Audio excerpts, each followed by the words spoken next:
Bom dia, meus amados irmãos, que a graça e a paz de nosso Deus, de nosso Pai, seja com cada um de nós, nos fazendo crescer e prosperar, sempre no seu conhecimento, na sua graça, através de Cristo, nosso Senhor e Salvador.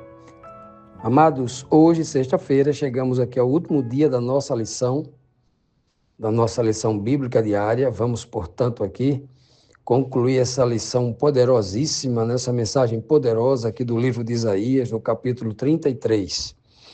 Vamos então recapitular rapidamente o que nós vimos ontem, na quinta-feira, quando nós vimos que o Senhor disse que aqueles que agiam corretamente, em plena justiça, que não praticavam maldade, o suborno, não exploravam os irmãos, o próximo, essas pessoas iriam viver num lugar seguro, seria-lhe garantido comida e bebida para sempre. Olha que coisa poderosa, Que promessa linda. Pois bem, e além disso, o Senhor diz que essas pessoas seriam governadas por um rei com toda a sua glória, ou seja, uma glória muito superior à glória do maior rei que Israel, principalmente os judeus aqui, a quem a mensagem está sendo direcionada prioritariamente, que eram os judeus, O rei Davi, e apontava aqui claramente para o filho dele, O Senhor Jesus, que viria, o Messias, o rei que iria governar um país imenso, ou seja, a terra toda. Que coisa maravilhosa, Uma promessa, uma das mais lindas promessas que nós estudamos ontem, inspiradora promessa. E hoje, dando continuidade a esse estudo, vamos para a pergunta 11. Qual será a lembrança do povo? O que significa aquela gente que fala uma língua estranha, uma língua estrangeira, de difícil compreensão? O que significa tudo isso, essa linguagem que está sendo empregada aqui no livro de Isaías? O texto é o versículo 18 e 19, que diz assim: Vocês pensarão no medo que sentiram no passado e perguntarão: onde estão aqueles que nos forçavam a pagar tributos, aqueles que cobravam os impostos? Onde estão os que controlavam as nossas fortalezas? Vocês nunca mais verão aquele povo orgulhoso, aquela gente que fala uma língua estranha, uma língua difícil que ninguém entende.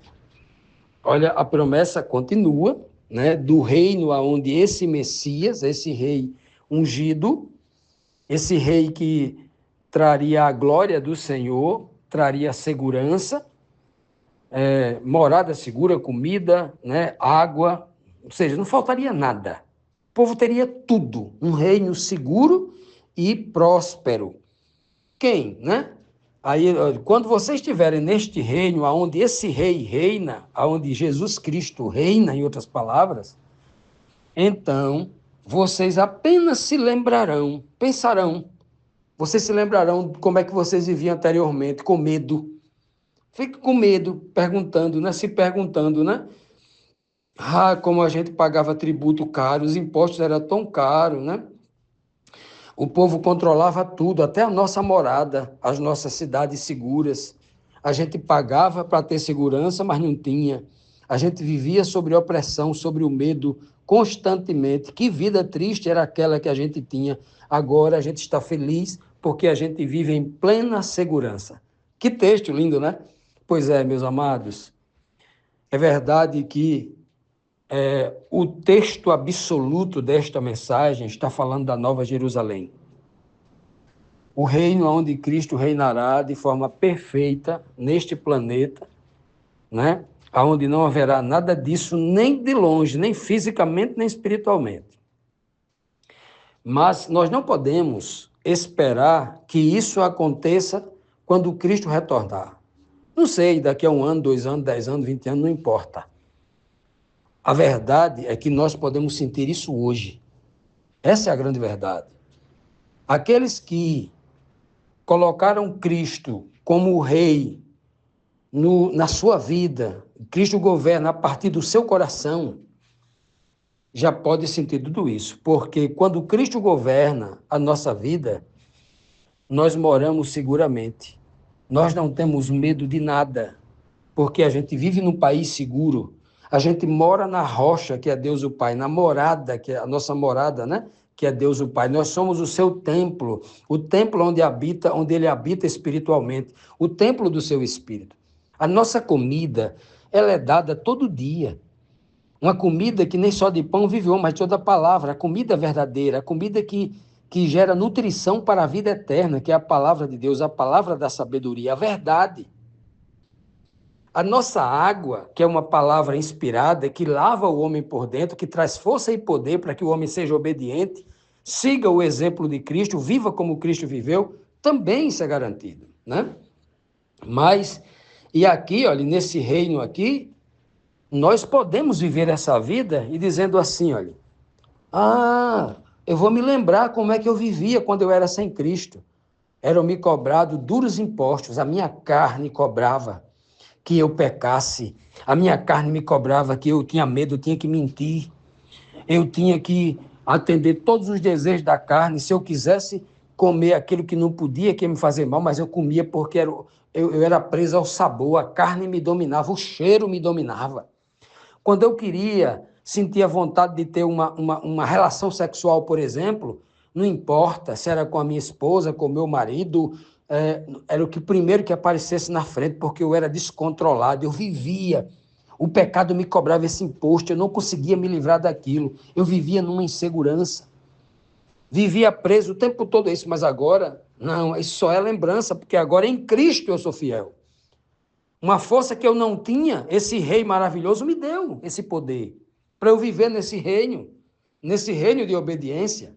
Eu vivo agora numa fortaleza, a fortaleza da qual Deus me protege com o seu Santo Espírito em meu coração.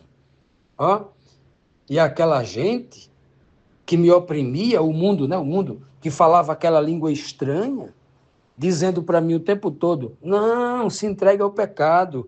O homem não pode viver, é impossível o homem viver sem pecar. O homem vive pecando mesmo. Não se preocupe não. Viva, peque de vez em quando. Esse negócio, essa linguagem estranha, essa linguagem misteriosa, essas doutrinas estranhas que a religião tem pregado dentro do cristianismo, fazendo com que as pessoas nem entendam o Cristo, o seu papel, a sua missão, o propósito de sua vida e o poder que ele empregou para nos resgatar, para vivermos como ele. Continuando, amados, vamos aqui concluir esta nossa lição tão preciosa, tão rica em revelações, em promessas, em poder espiritual, né? Vamos para a 12ª e última pergunta da lição, que diz assim: como então será conhecida essa Jerusalém? E por qual razão ela será conhecida assim? Os versículos agora 20 e 21, né? O versículo 21, inclusive, é o verso síntese desta lição, né? Que a gente leu no domingo, que diz assim: vejam Sião, a cidade onde fazemos as nossas festas. Jerusalém será uma cidade segura. Será como uma barraca que não pode ser mudada de lugar. Nenhuma das suas estacas será arrancada, e nenhuma das suas cordas será arrebentada. Ali estará conosco o Senhor, Yahvé, o nosso glorioso Deus. Jerusalém será um lugar de grandes rios e ribeirões. Aí o texto continua, né? Por onde não passará navios cheios de inimigos, navio a vela, a remo, com os inimigos vindo, né? Atacar Jerusalém. Nesse contexto aqui. Nós já vimos que esta Jerusalém terá um rei. Como, né, nós vimos isso ontem, na lição de ontem. O texto diz que nós teremos um rei com toda a sua glória que governará um país imenso, falando do Messias, do Filho de Deus. E aqui diz que não será somente ele que estará conosco na Nova Jerusalém. O próprio Deus, o Senhor Yahvé, o nosso Deus glorioso, estará morando com este povo. Não é só o rei, mas o próprio Deus estará lá. E, enfim, Jerusalém será esse lugar seguro e poderoso. O texto começa dizendo que ele está se dirigindo aqui como, né? Ele está se dirigindo a Sião. Ele está falando não ao monte literal lá de Jerusalém, que fica ao sul do Monte Moriá. Não é aquele monte específico. Sião aqui é um tipo. Sião, na Escritura Sagrada, nas profecias, inclusive no livro de Isaías inteiro aqui, se refere a uma congregação onde os santos espiritualmente se reúnem para adorar o Deus verdadeiro. Onde eles se reúnem para louvar a Deus, louvar a Cristo. É neste lugar. Sião aqui é uma congregação de santos. Se você for lá para Apocalipse 14, você vai ver lá os 144 mil com o Cordeiro no Monte Sião, a tipologia. Né? E aí, ó, veja que ele está dizendo aqui, ó, que é tanto uma congregação que ele fala que era o lugar, lá no Monte Sião, era o lugar onde ele fazia as festas. Ora, se a base das festas, todas, se o centro, né, o núcleo, o coração pulsante de todas as festas estava no Monte Moriá, onde estava o templo de Salomão, o templo de Herodes, o templo onde Jesus falou lá, enfrentou lá os líderes que estavam deturpando a palavra de Deus, estava lá. Por que ele disse que é o Monte Sião? Claro, porque ele está falando aqui de uma congregação, de uma festa a nível espiritual, de um lugar tipológico, de um lugar onde o povo de Deus se encontra com ele espiritualmente aqui na terra. Não importa em que país esteja, em que região, em que continente ele esteja, ele pode frequentar esse Monte Sião, que é uma figura de um lugar espiritual, onde nós encontramos com Deus em nossa mente. Por isso que Cristo fala lá em João capítulo 4, que Deus procura adoradores que o adorem em espírito. Não é aqui nesse Monte Gerizim, nem lá em Jerusalém, disse Cristo à mulher samaritana. É em espírito. Esse aqui, Sião, esse monte aqui, representa esse lugar a nível espiritual. Ele disse que só então, neste momento, né, quando esse rei maravilhoso governar no poder de Deus, que é Cristo, né, então somente Jerusalém será uma cidade segura. O povo de Deus será um povo seguro, somente quando Cristo for o rei da nossa vida, o rei da nossa congregação, o rei da nossa igreja, né? Só assim.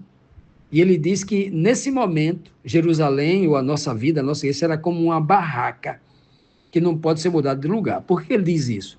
Porque o povo de Israel, enquanto viveu aqui na terra, que o povo de Israel é uma tipologia do povo de Deus, claro. Eles eram um povo nômade, viviam em barracas no deserto. Então estava aqui hoje, mas amanhã não sabiam onde ele estava. E as barracas eram barracas móveis. Se desmontavam aqui, a estaca que era fincada no chão e amarrada, amanhã estava em outro lugar. Então, como foi a peregrinação de Abraão pelo deserto, de Isaac, de Jacó, sempre foi assim. E ele está dizendo aqui que não será mais, porque haverá uma morada fixa, porque não haverá, como diz Isaías, não haverá quem os espante, quem os provoque medo para estar mudando de lugar. O povo encontrará tudo o que procura, não é como um nômade que fica procurando onde tem água, procurando um pasto para o seu rebanho, não. Nunca mais vai precisar ser removida a barraca ou uma estaca daquela barraca de lugar, porque a morada é uma morada fixa, não faltará mais nada. Deus vai providenciar tudo o que se necessita. Agora eu pergunto, esse texto, claro, no sentido absoluto, como nós já dissemos no comentário anterior, está falando da Nova Jerusalém, da nova terra, onde não habita injustiça, só habita justiça, onde não haverá dor, morte, sofrimento, pecado, qualquer coisa mal. A maldade será uma reles lembrança, longe, né? Que não importuna mais, que não incomoda mais, que nem tem saudade, nem medo, nem trauma, nem nada, acabou-se. É uma vaga lembrança do passado e que só serve mesmo para a gente saber que o mal é uma desgraça e que a gente não quer isso nunca mais na nossa vida. Só serve para isso, mais nada. Meus amados, o texto está falando desta cidade, deste momento, mas nós podemos viver isso de forma espiritual agora. Deus sabe o quanto o ser humano é imediatista. Deus é tão maravilhoso que ele nos deu em espírito o poder de experimentar isso antes mesmo da Nova Jerusalém chegar na sua realeza, na sua grandiosidade para nós. Meus amados, nós podemos viver hoje numa cidade segura, Se nós estivermos em Cristo e em Deus, estaremos seguros hoje contra qualquer ataque do inimigo. Nós podemos nos congregar na Sião verdadeira hoje, se nós buscarmos a Deus em espírito e em verdade, encontraremos Ele. A gente pode ter uma morada fixa, numa doutrina fixa, numa crença fixa, sem estar mudando, sem ser como um bambu, uma vara que é abanada pelo vento de um lado para outro, como Cristo disse, né? Logo após os discípulos de João ter saído da sua presença. A gente não pode viver assim. Somos um povo fincado, estabelecidos por Deus para viver eternamente ali com Ele. Não somos um povo vacilante. Tudo isso é possível se nós aceitarmos Cristo, colocarmos Cristo no trono do nosso coração e vivermos sob a influência do Espírito de Deus nos guiando, iluminando o nosso caminho e nos firmando na verdade eterna.